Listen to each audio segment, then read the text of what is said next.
नमस्कार साथियों, बंटी क्लासेस में आप सभी का स्वागत है। आज की क्लास में बात करेंगे वैकल्पिक विषयों के बारे में। जी हाँ दोस्तों, एमपी डीएलएड सेकेंड ईयर यानी द्वितीय वर्ष में आपकी जो वैकल्पिक विषय होती हैं उनके बारे में बात करेंगे। आप में से काफ़ी बच्चे हैं जो 11th 12th करते हैं, 11th 12th क्लास करते हैं, तो उसमें क्या करते हैं, काफ़ी बच्चे आर्ट्स से करते हैं, साइंस से करते हैं, कोई बच्चे बायोलॉजी लेता है, कोई बच्चा मैथ लेता है, तो उन्हीं के बारे में आपको बताएंगे। तो वैकल्पिक विषयों में से कौन सी विषय लेनी चाहिए, काफ़ी बच्चे हमसे पूछ रहे हैं सर जो एमपी के अंदर जो डीएलएड होती है उसमें सेकेंड ईयर होती है, सेकेंड ईयर में आपकी जो 4 सब्जेक्ट होती हैं वैकल्पिक वाली, आप देख सकते हैं 4 वैकल्पिक विषय होती हैं। सबसे ज़्यादा जो क्वेश्चन पूछा जा रहा है, क्या मैं 12वीं क्लास के विषयों के अनुसार ही लेनी चाहिए, तो इसी के बारे में आपको संपूर्ण जानकारी देंगे। अभी तक आपने बंटी क्लास यूट्यूब चैनल को सब्सक्राइब नहीं किया है वो सब्सक्राइब कर दें और इंस्टाग्राम टेलीग्राम जल्दी से ज्वाइन कर लें, लिंक आपको नीचे डिस्क्रिप्शन में मिल जाएगी हर एक अपडेट के लिए। वीडियो को लाइक करो जल्दी और चैनल को सब्सक्राइब करो।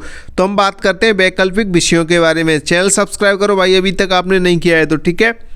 तो वैकल्पिक विषय यानी द्वितीय वर्ष में जो आपकी जो वैकल्पिक विषय होती है वो 4 होती हैं। कितनी होती हैं साथियों? 4 होती हैं। ये आपका 8वां पेपर होता है, 8वें नंबर का पेपर होता है, यानी 7 जो सब्जेक्ट होती हैं वो सभी स्टूडेंट की कॉमन होती हैं द्वितीय वर्ष में। सेकेंड ईयर में आपकी जो 7 सब्जेक्ट होती हैं वो सभी स्टूडेंट की कॉमन होती हैं।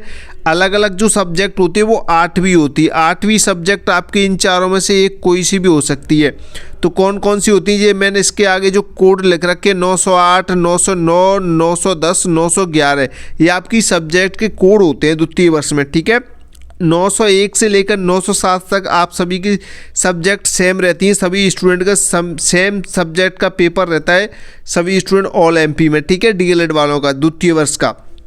लेकिन जो 4 सब्जेक्ट जो आप दिखाई दे रही हैं आपको स्क्रीन पे, इनमें से कोई बच्चा तो सामाजिक विज्ञान लेगा। ज़्यादातर मैं आपको बताऊं जो 80% बच्चे होते हैं, 80% बच्चों की हम बात करें तो सबसे ज़्यादा जो होती है वो सामाजिक विज्ञान शिक्षण ही लेते हैं। 80% जो पेपर होता है एमपी के अंदर वो सामाजिक विज्ञान शिक्षण का ही होता है 8वें नंबर पर। क्यों, मैं आपको बताऊं, ये सरल सब्जेक्ट होती है, इसमें जल्दी पास हो जाते हैं चाहे बहुत सारे बच्चे, और ज़्यादातर कॉलेज में यही सब्जेक्ट मिलती है।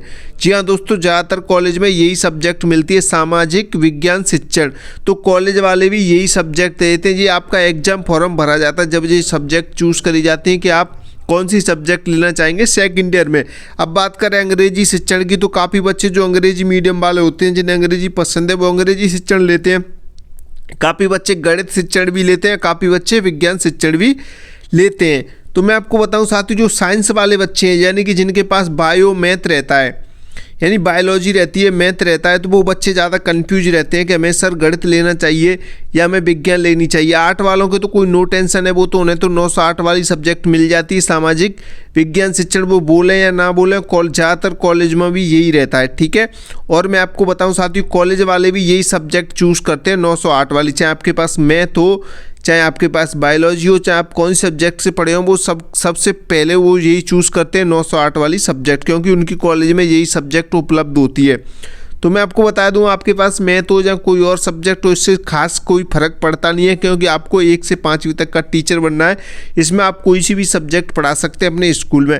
अगर आपने मैथ लिया है, अगर आप बायोलॉजी है आपके पास 11th 12th में, तो मेरे हिसाब से आप ले सकते हैं गणित शिक्षण अगर आपके पास है। अगर आपको गणित में इंटरेस्ट है, अगर आप अच्छे से गणित आता है, आपने 12th क्लास 11th क्लास आपने गणित से की है, तो आप मेरे हिसाब से गणित ही लें।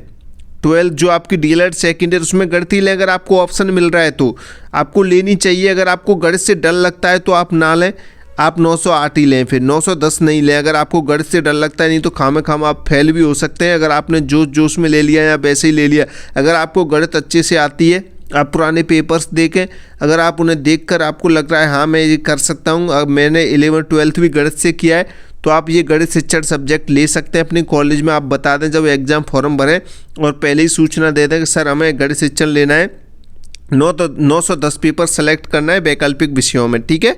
तो आप ये अपनी कॉलेज में बता दें। ऐसे बायो वाले बच्चे अगर उन्हें विज्ञान अच्छे से आती है, वो समझते हैं विज्ञान को, पुराने पेपर्स देखें किस टाइप के पेपर आते हैं, वो सारी चीज़ आपको हमारे YouTube चैनल, नहीं तो आप नोट्स वगैरह लोगे, कोर्स लोगे, तो आपको वहाँ पर भी मिल जाएगी अपनी तैयारी अच्छी के लिए, ठीक है।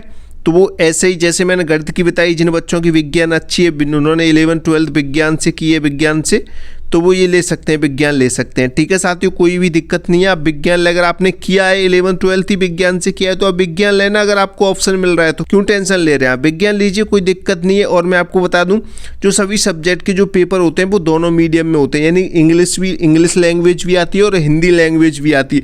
जिन बच्चों को इंग्लिश में काफ़ी बच्चे क्वेश्चन पूछ रहे थे मुझे, सर बताइए हमें जो पेपर आता है वो इंग्लिश लैंग्वेज में आता है या हिंदी में ही आता है ओनली, तो दोनों भाषा में पेपर आता है आपका, दोनों लैंग्वेज में पेपर होता है। यानी कि जो आपके पेपर होते हैं डीएलएड वाले, उसमें जो क्वेश्चन आता है वो सबसे पहले हिंदी में लिखा रहता है, उसी के नीचे जस्ट इंग्लिश में वही क्वेश्चन लिखा रहता है, यानी दोनों मीडियम में आता है।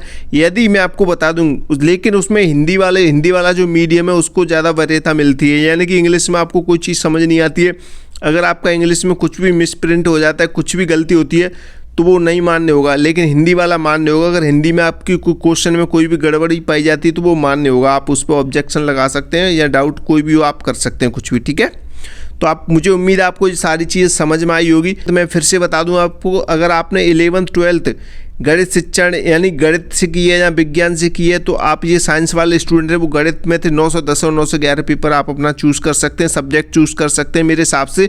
नहीं तो अगर आपको गणित से और विज्ञान से डर लगता है तो आप 908 भी ले सकते हैं, कोई दिक्कत नहीं है। ठीक है, आपको समझ आ गया होगा। अभी तक आपने क्लास को सब्सक्राइब नहीं किया है, सब्सक्राइब कर दो। अगर जानकारी अच्छी लगी है तो ठीक है, जल्दी सब्सक्राइब कर दो, वीडियो को लाइक कर देना, और कोई भी डाउट हो तो आप हमें कमेंट कीजिएगा। ठीक है, हम उस पर नेक्स्ट वीडियो बना देंगे। तो मिलते हैं नई क्लास में। जय हिंद, जय भारत।